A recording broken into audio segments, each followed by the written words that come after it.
V novih smernicah, ki smo jih naredili, priporočamo, da vsi odrasli Slovenci med 18 in 65 letom jemljemo vitamin D, po možnosti vsak dan, 800 do 1000 enot na dan. Verjetno si moramo vitamin D sami nabaviti, ker ne živimo v bogati državi, ki bi to počela, in še ne bogatimo hrane, da bi lahko vitamin D dobili z določenimi živili.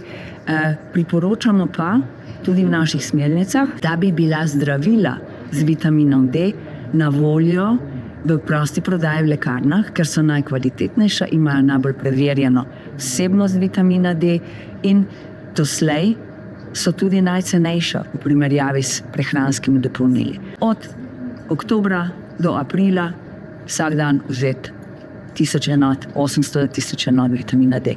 In najbolje je, da si jih odrasli prebivalci nabavimo v lekarnah. Zagotovo, ker v lekarnah vseeno prodajajo preverjene produkte, medtem ko najslabše je nabavljati vitamin D, pa tudi druge prehranske dodatke po spletu, ker tam ni nobene kontrole.